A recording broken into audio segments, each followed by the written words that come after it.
거룩한 주일 주 앞에 나와 예배하시는 여러분 모두에게 하나님의 크신 사랑이 함께 하시기를 축원합니다.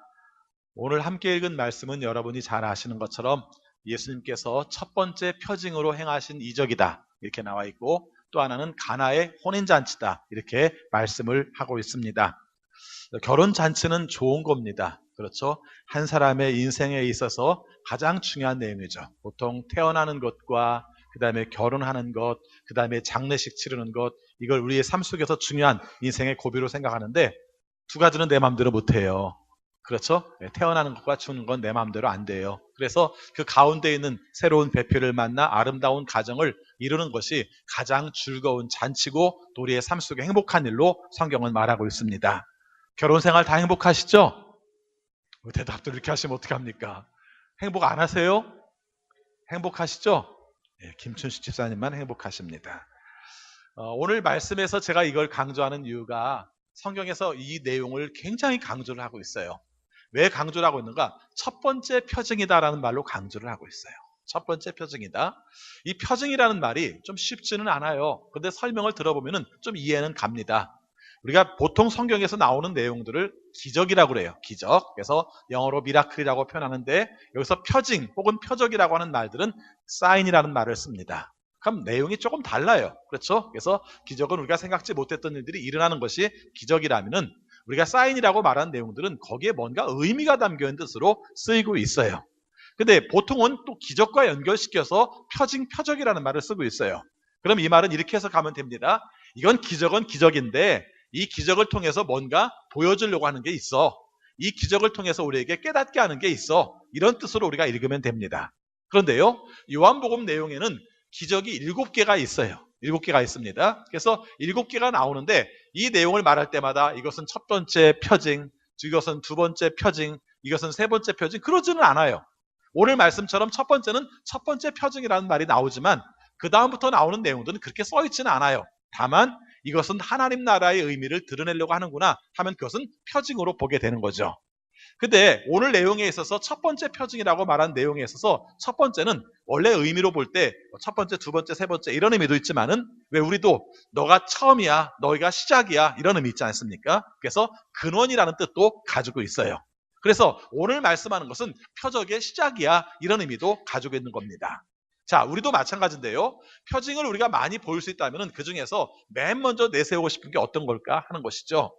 혹시 글을 쓰신 분들이 계신지 모르겠습니다만은, 글을 써서 이렇게 묶으려고 생각하면요, 맨 먼저 생각하는 것 중에 하나가 뭐냐면은, 하나는 한 작품의 제목을 뭐라고 쓸까 이걸 생각하게 되고요, 또 여러 작품들이 모여지면은 그 작품 중에서도 여러 개 중에서도 어떤 걸 표제로 세울까 이런 생각을 해요.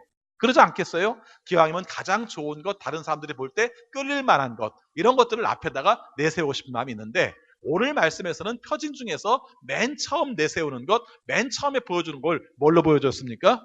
결혼잔치. 결혼잔치로 보여줬다는 것을 말씀하고 있습니다.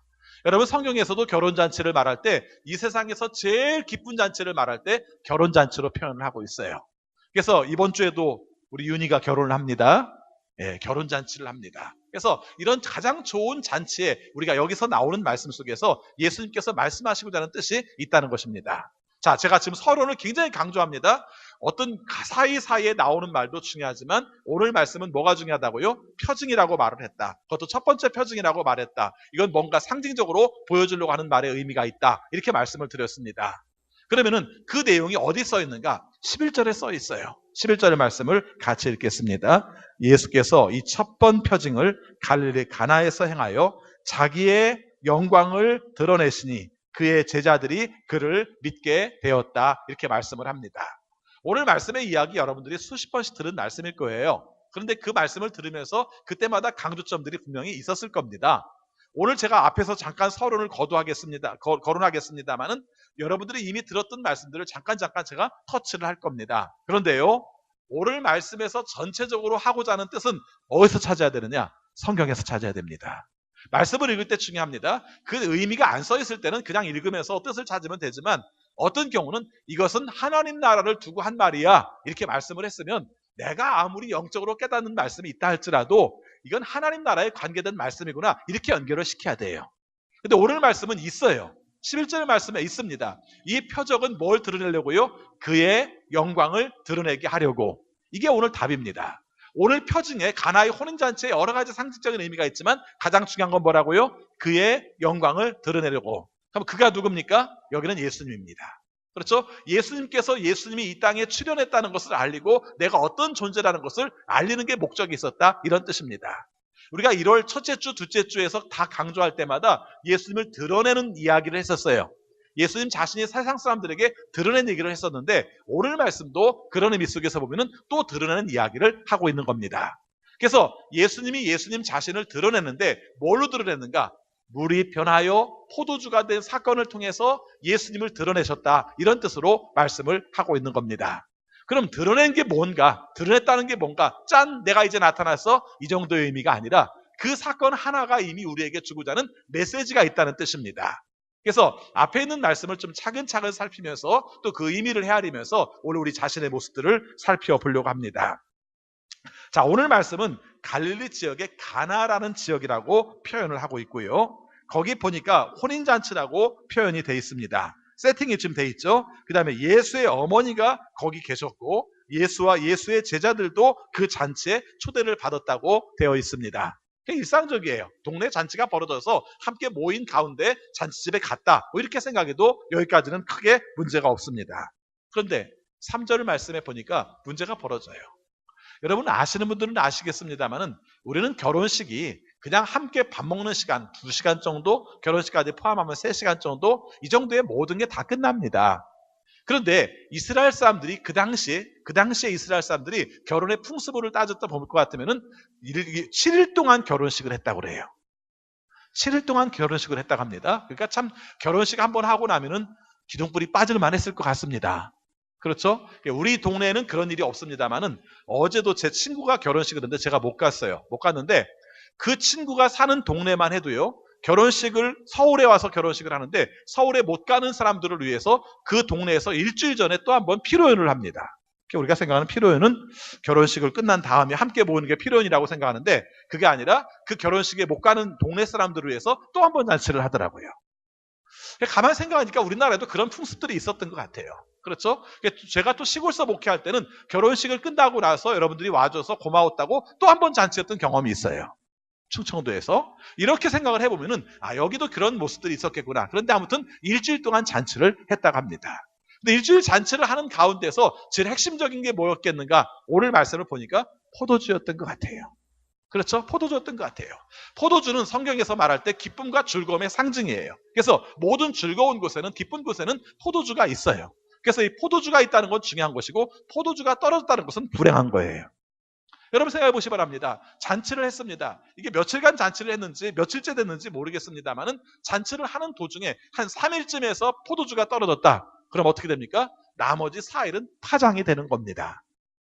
그렇죠. 여러분 이 내용들을 오늘 우리의 삶 가운데서도 함께 살펴보고 예수님께서 말씀하신 의미도 함께 살펴보자는 것입니다. 여러분의 삶 가운데서 포도주가 떨어진 순간들이 있었죠? 한번 그렇게 적용을 해봅시다. 여러분의 삶 가운데서 포도주가 떨어진 순간이 있었죠. 내 삶 속에 그것이 기쁨이 되고 내 삶 속에 근원이 되고 내 삶 속에서 새로운 방향을 제시할 때마다 언제나 그것이 늘 동반자 같은 역할을 했는데 그게 어느 순간 뚝 떨어졌어요. 우리의 삶 가운데 느껴지는 내용 중에서 가장 근접하게 느낄 수 있는 내용이 직장일 수 있죠. 그렇죠? 직장 생활이 힘드니 어쩌니 해도 내 삶 가운데 내 생활을 보장해 주기 때문에 그것이 기쁨이 되는데 어느 순간 내가 일할 수 없게 되었어요. 포도주 떨어진 순간입니다.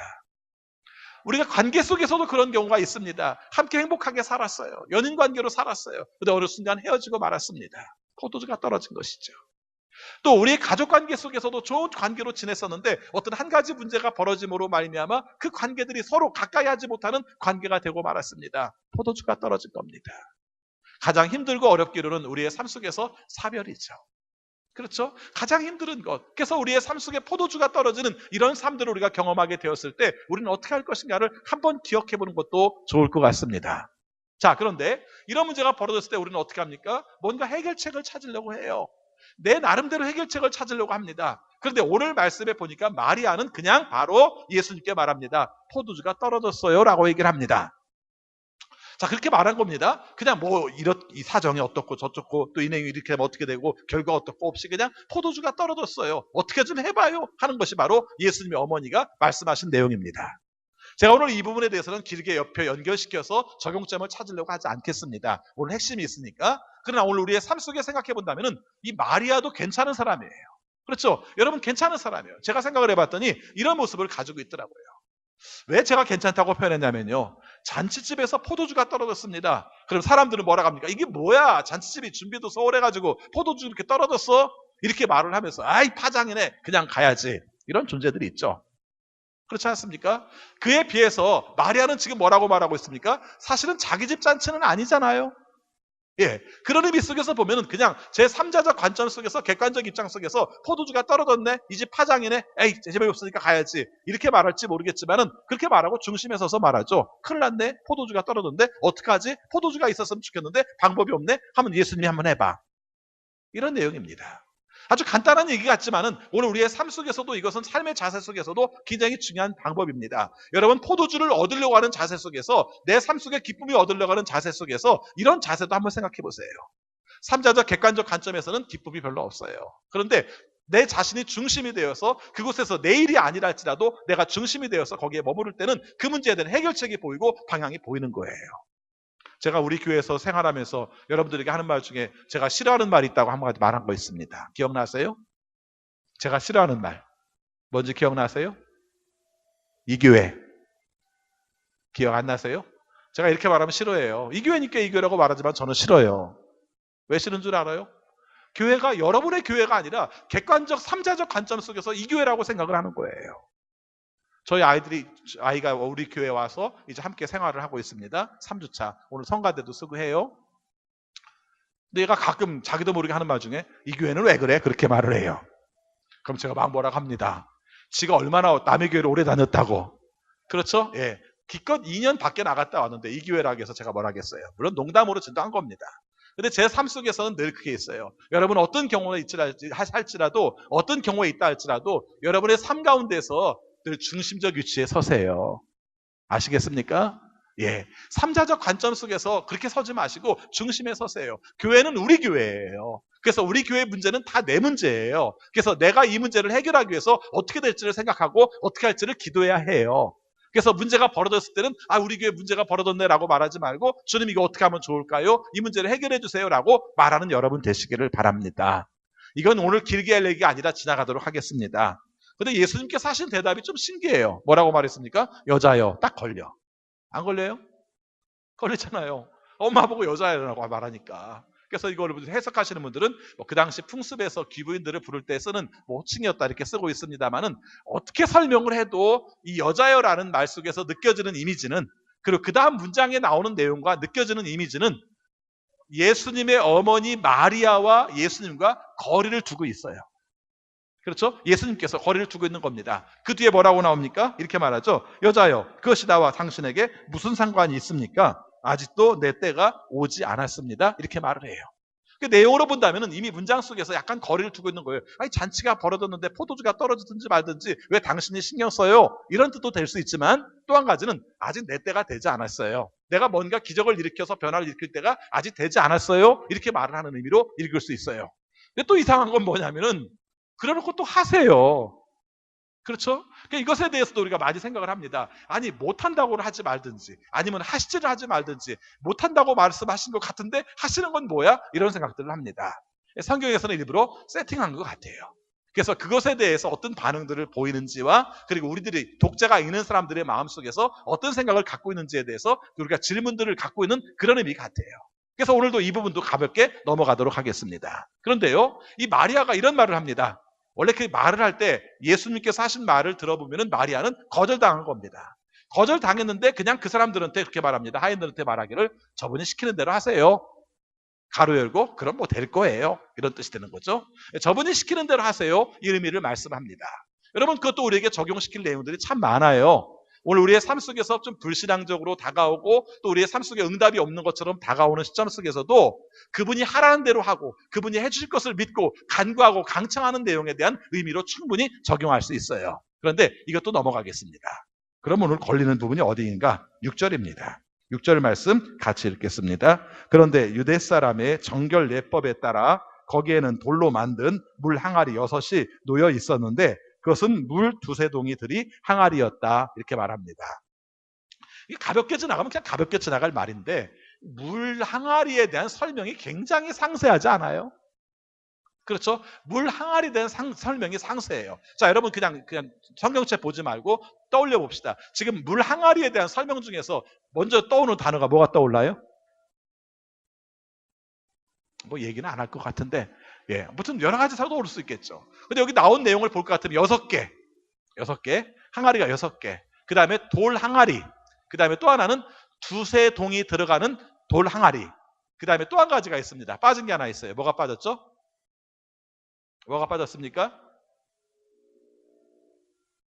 뭐가 빠진 것 같아요? 정결예법에 따라 놓여있는 돌 항아리라는 말이 있었어요. 자, 이게 뭔가 코드가 담겨 있어요. 오늘 말씀에서 제가 너무 이렇게 하나하나다가 코드를 부여할지 모르겠습니다만 이렇게 표징으로서 말한 내용들은 그렇게 읽는 게 맞아요. 그래서 오늘 말씀에서 중요한 것이 뭐냐면 돌 항아리는 돌 항아리인데 그냥 놓여있는 돌 항아리가 아니라 6개고 그 다음에 또 하나는 정결예법에 따라 놓여있는 돌 항아리야. 이게 중요해요. 그럼 정결예법에 놓여있는 돌 항아리가 무슨 뜻입니까? 쉽게 말하면 밖에 나갔다가 들어오면 더러우니까 이때 더러운 것이 위생상으로만 더러운 게 아니라 신앙적으로 더러웠기 때문에 물을 씻어야 되는, 손을 씻어야 되는 그런 물을 정결예법에 따른 물이라고 표현을 한 겁니다. 이런 표현이 써 있습니다. 그럼 왜 꼭 굳이 6개입니까? 이것도 우리가 생각할 때 잘 몰라요. 그런데 여러분 여기서 우리가 한 가지 생각할 수 있는 내용들은 중요한 부분이 담겨 있습니다. 여기서 우리가 뜻을 찾을 수 있습니다. 여러분 이스라엘 사람들은 숫자에 대한 의미를 부여해요. 하나님은 하나님을 뜻하고 있고요. 세 개를 말할 때는 삼일체적인 요소를 말하고 있습니다. 그 다음에 우리가 4개를 말할 때는 양방향을 말해서 땅의 표시를 말하고 있습니다. 그래서 넷과 셋이 합쳐지면 완성을 말하고 있어요. 그래서 7이라는 숫자를 좋아해요. 성경이 나올 때도 7촛대 얘기 나오는 이유가 거기에 있습니다. 그리고 12도 완전한 숫자로 표현합니다. 이렇게 상징적인 숫자를 말합니다. 그럼 물어보겠습니다. 5은요? 5은요? 어떤 뜻일까요? 이스라엘 사람들이 쓰는 5은 어떤 뜻일까요? 간단히 말하면 모세오경을 뜻합니다. 이 사람들은 그래요. 그런 게 있었어요. 아주 기본적인 그 의식 속에 여러분 그래서 모세오경이라는 말 자체가 무슨 뜻이에요? 5권의 책이라는 뜻이에요.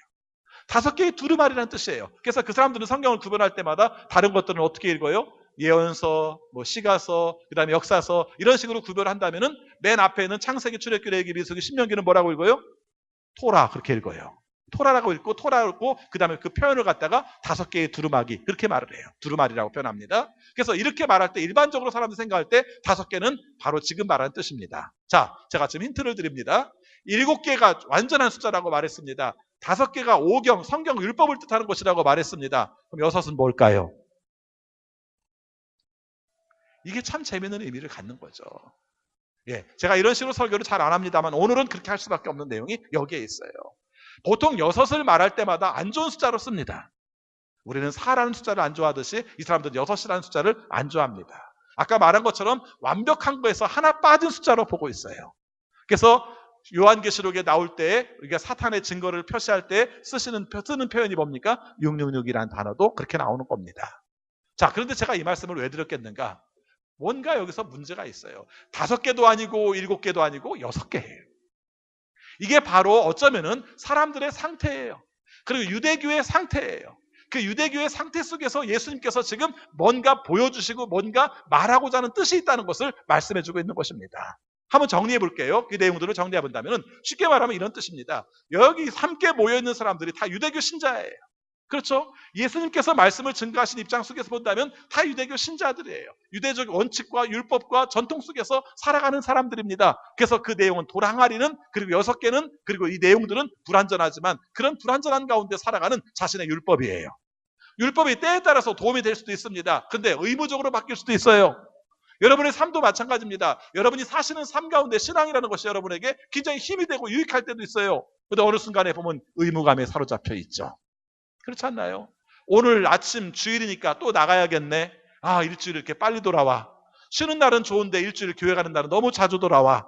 이런 마음을 가지고 있다면 여러분은 이미 의무적인 6개의 돌아가니 같은 삶을 사시는 겁니다. 그렇죠. 자, 이런 상태 속에 예수님께서 말씀하십니다. 뭐라고 말합니까? 그 돌 항아리에다가 물을 갖다 부어라 라고 말씀을 하셨어요. 이 말의 의미는 조금 다릅니다. 여러분, 그냥 돌 항아리에 있는 물을 그냥 떠준 게 아니에요.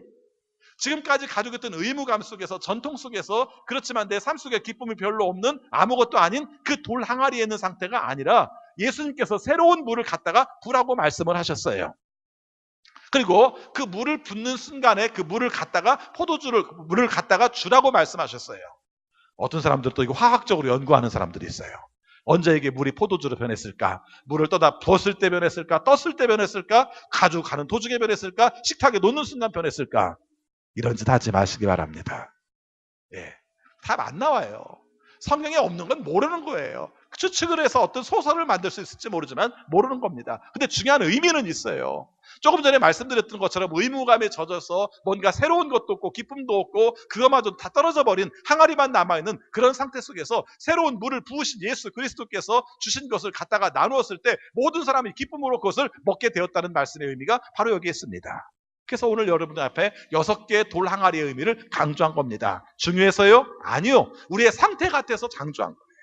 그곳에 갖다 부었어요. 예수 그리스도의 능력을 갖다 부었습니다. 예수 그리스도의 존재 자체를 갖다 부었습니다. 그 부은 가운데서 또 다 갖다 준 것이 우리의 삶 속에 새로운 기쁨이 되었다는 것입니다. 이런 기쁨 사모하지 않으시겠어요?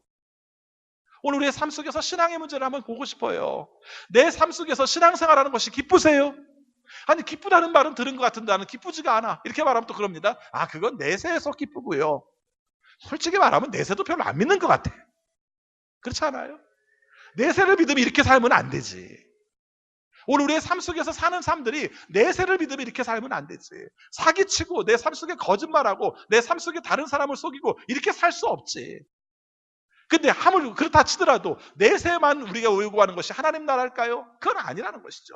성경에서 말하는 삶 가운데서 예수 그리스도께서 우리에게 부어주시는 그것이 내 삶 속에 기쁨이 준다는 말을 들었는데 이게 무슨 말인지를 모르겠어. 그럼 우리는 이걸 붙들고 기도를 해야 됩니다. 그렇죠? 아니면 이렇게 말할 겁니다. 예전에 제가 주님을 영접했을 때 내 삶 가운데 기쁨이 있었어요. 내 삶 속에 얼마나 좋았는지 몰라요. 그분과 함께 동행하는 것이 내 삶 속에 얼마나 좋았는지 몰라요. 근데 지금은 아니에요. 목사님 설교 때문에 그런가? 이렇게 말은 안 되죠. 무슨 말이에요? 여러분이 예수님이 말씀하시는 그 내용이 여러분의 삶 가운데서 함께 기쁨이 되기 위해서 어떻게 되는지 이 말씀 속에서 주시는 의미가 있다는 겁니다. 자, 좀 더 구체적으로 얘기해 봅시다. 예수님께서 우리의 삶 속에 주셔요. 마음속에 소망을 주셨습니다. 근데 우리의 살아가는 삶 가운데는 핀트가 어긋나게도 불구하고 내가 좋다고 말하는 것, 예수를 믿음으로 말미암아 좋다고 말하는 것이 핀트가 어긋나 있어요. 여러분, 제 설교가 여러분의 기대에 어긋날지 모르지만 우리가 살아가는 삶 가운데 물질이 여러분을 기쁘게 하지는 못해요. 분명합니다. 그렇죠? 여러분 생각해 보시기 바랍니다. 우리는 안 가져봤기 때문에 마음속에 소원이라도 그냥 죽더라도 돈벼락 맞았으면 죽었으면 좋겠다고 생각할지 모르지만 돈벼락 맞아 죽는다 할지라도 행복하지 않아요. 왜 그런 줄 아세요? 원래 물질이라는 것 자체가 거의 신적인 존재예요. 예수님께서 하나님과 예수님 예수님께서 말씀하시기를 하나님과 돈 중에 하나를 선택하라고 말했어요. 그렇죠? 돈 중에 하나라고 선택하고 말했을 때 그 돈이라는 단어를 쓸 때 예수님은 맘몬이라는 단어를 써요. 그 맘몬이라는 단어는 그냥 화폐 단위의 돈이 아니라 물질신, 돈신을 말하고 있는 것이죠. 그래서 우리의 삶 속에서 그것이 필요한 것도 맞고 그것이 공급받을 것도 맞겠지만 그것 자체를 목적으로 추구하는 우리의 삶 가운데는 기쁨이 없어요. 즐거움이 없는 겁니다. 그럼 뭐가 있습니까? 예수님께서 우리에게 주시는 것을 따라 살 때, 예수님께서 추구하는 것을 우리가 따라 살 때 거기에 진정한 기쁨을 누릴 수 있는 것이죠. 근데 이게 잘 안 돼요. 왜요? 현실적인 세상 속에는 다 돈의 문제인데 내 삶 속에서는 예수님이 원하시는 것을 추구하고 예수님이 원하시는 것을 따르고 그 가운데 기쁨이 있다고 말하니까 여기 자꾸 괴리감이 생기는 거예요. 신앙생활을 하면서도 우리의 삶 속에 갈등이 생기는 가장 큰 이유는 바로 세속 속에서 가지고 있는 물질의 개념에서 벗어나지 못하기 때문에 그래요.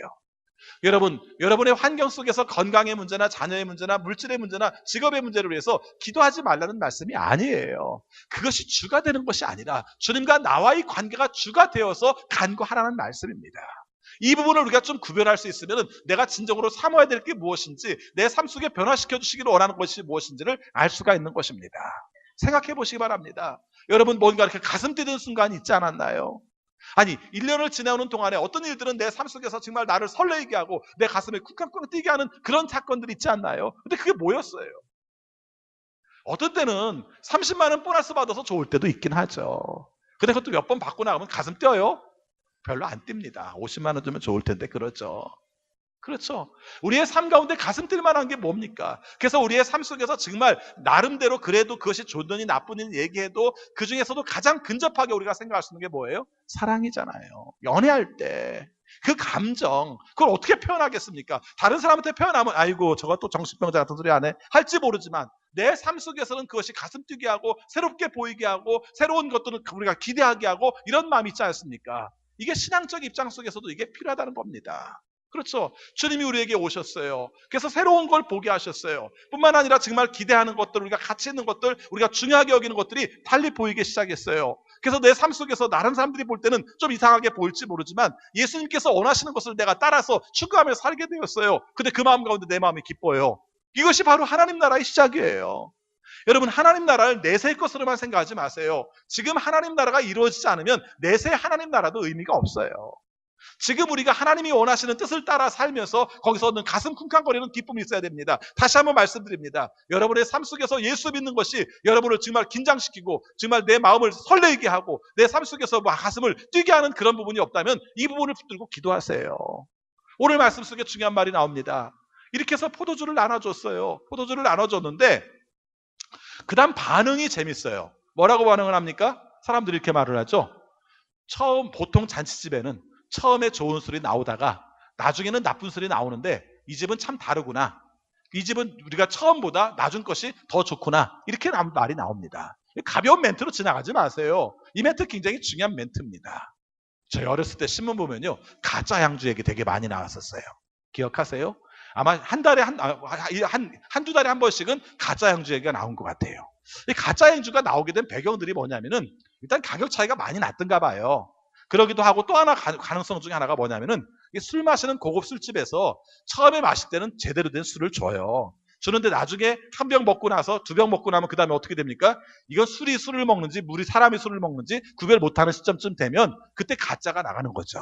그렇죠? 그래서 다른 싼 양주를 집어넣고 그건 좀 양심적이고요. 때에 따라서는 그냥 공업용 알코올도 집어넣고 해가지고 사람들에게 안 될 만한 그런 일들을 했던 일들이 벌어지죠. 이것만 기억하면 안 됩니다. 보통은 그렇게 처음 걸 좋은 걸 주고 나중 걸 안 좋은 걸 주는데 예수님이 만드신 포도주는 나중 게 좋았다는 말씀입니다. 이거 그냥 포도주 얘기로 듣지 마세요. 그렇죠? 그냥 포도주 얘기로 듣지 마세요. 유대적 전통 속에서 의무감에 살고 있던 삶 속에서 얻었던 기쁨보다 주님께서 우리에게 들어오심으로 말미암아 주님이 우리에게 주심으로 말미암아 주님께서 우리에게 개입하심으로 말미암아 얻는 그 맛이 그 기쁨이 그 즐거움이 훨씬 크게 되었다. 이걸 강조하는 말씀이에요. 여러분 기대되지 않으세요? 신앙생활하면서 이게 기대되지 않는다면 신앙생활에 의미가 없어요. 내가 매일날 이렇게 사는 거지 뭐 이러다 죽는 거지. 제발 이런 말 하지 마세요. 그렇죠? 하루를 살더라도 멋있게 살고요. 하나님께서 주는 기쁨을 누리고 사는 것이 우리 크리스찬의 삶이지 이렇게 살다 죽을래 이러지 마세요. 오늘 말씀 속에서 강조하는 게 바로 그 말씀입니다. 그리고 나서 뒤에 11절을 다시 읽어봅시다. 같이 읽겠습니다. 예수께서 이 첫 번 표징을 갈릴리 가나에서 행하여 자기의 영광을 드러내시니 그의 제자들이 그를 믿게 되었다. 자, 이제 말씀이 정리되시죠? 처음 말한 그의 영광을 드러내니 제자들이 믿게 되었다라는 말은 그냥 단순히 기적 한번 일으켰더니 그래 사람들이 저분 놀라운 분이네. 물이 변하여 포도주가 됐네. 이런 정도가 아니라는 거예요. 더 세다는 거죠. 더 센 건 뭐예요? 한마디로 말하면 그분이 우리의 삶 가운데 옴으로 말미암아 이전에 살았던 삶에서 얻었던 기쁨과는 비교도 할 수 없는 놀라운 기쁨을 얻게 되었고 그것이 우리의 삶 속에 새로운 목적을 갖게 되었구나. 그런 분이 오셨구나. 이렇게 된 거예요. 그래서 여기서 새 포도주의 의미는 기쁨의 의미이기도 하죠. 예수님도 새 부대는 새 포도에 대한다고 말씀하셨고 이런 상징적인 의미를 가지고 있는 겁니다. 마지막 한 가지 얘기 남았어요. 사흘째 되는 날 하는 말입니다. 사흘째 되는 날. 여러분 2장 1절에서 그냥 사흘째 되는 날 이렇게 말을 해요. 이 사흘째 되는 날이 언제일까요? 앞에서 말한 사건들, 1장에서 말한 사건들, 이건 첫째 날, 이건 둘째 날, 이건 셋째 날 이렇게 봐도 돼요. 그렇게 보시는 분들도 계십니다. 그 다음에 또 한 번은 의미는 이건 결혼잔치를 시작한 지 사흘째 되는 날 이렇게 보는 분도 있어요. 근데 문장이 순서로 볼 것 같으면 사흘째 되는 날이 먼저 나와요. 그래서 이것이 결혼식의 사흘째라는 의미보다는 어떤 예수님께서 사역하신 사건의 사흘째 되는 날로 보여요. 그럼 물어봅시다. 그럼 예수님께서 사역하신 모든 일들에 대해서 이건 4일째 되는 날, 이건 16일째 되는 날, 이건 78일째 되는 날, 이건 100만 32번째 되는 날 이런 말이 나옵니까? 안 나와요. 그럼 오늘 맨 1절에 나온 말들은 굉장히 중요한 의미를 가지고 있어요. 그리고 뒤에 아직 내 때가 되지 않았다는 말도 중요한 의미를 가지고 있어요. 여러분, 이 초대교회 사람들이 3일째 되는 날, 사흘째 되는 날 이런 말을 썼을 때는 어떤 뜻으로 썼을까요? 사흘째 되는 날이라는 말을 어디서 많이 들어본 것 같지 않습니까? 어디에 썼을까요? 부활입니다. 예수님의 부활의 의미를 가지고 있는 거예요. 우리가 생각하는 것보다 초대교회 신자들은요, 부활의 의미를 굉장히 중요하게 여겼어요. 여러분 아시죠? 성탄절은 나중에 지키는데 부활절은 일찌감치 지키기 시작했어요. 그리고 심지어는 매일매일의 주일을 갖다가 무슨 날이라고 그랬어요? 작은 부활절이라고 그랬어요. 그래서 부활의 날들을 중요하게 여겼어요. 그래서 오늘 여기서 3일째 되는 날, 사흘째 되는 날이라는 의미는 오히려 숫자적인 의미보다는 예수님의 부활의 의미의 상징 속에서 말씀하고 계신 것이죠. 그분이 도래하여서 그분이 오심으로 말미암아 우리의 삶 속에 기쁨이 오게 되었고 그분이 드러나게 되었고 그분이 드러남이 모든 사람들에게 큰 기쁨을 주게 되었다 하는 것이 바로 오늘 말씀 속에서 핵심적인 말씀입니다. 말씀 정리합니다. 주님께서 우리의 삶 속에 이러려고 오셨어요. 그냥 물이 변하여 포도주를 만드는 정도가 아니라 그 사건 속에서 우리에게 보여주는 표징적인 의미로 오셨어요. 그분이 우리에게 오심으로 말미암아 의무적으로 살고 관습적으로 살고 그래서 별 의미도 없이 흥미도 없이 그냥 보통 나라들 살던 사람들에게 예수님께서 친히 들어오심으로 개입하심으로 말미암아 부활과 같은 삶, 새로 눈뜨는 삶, 그래서 하나님께서 원하시는 혁명적인 삶들을 우리에게 보여주셨다는 것입니다. 다만 중요한 것은 우리에게 사모함으로 그것을 간구할 필요가 있습니다. 하나님의 은혜는 다 하나님의 뜻대로 주는 게 맞아요. 내가 어떻게 한다고 되는 건 아니에요. 근데 한 가지 중요한 건 있습니다. 뚜껑 덮어놓고 있지는 맙시다. 그렇죠? 뚜껑 덮어놓고 있지는 맙시다. 늘 사모하고 기대하고 그분이 나의 삶 가운데 함께 개입해서 내 삶 속에 기쁨이 오기를 사모하는 가운데 여러분들에게 주시는 하나님의 놀라운 은혜, 예수 그리스도의 기쁨이 여러분의 삶 가운데 함께 하시기를 축원합니다. 기도하겠습니다.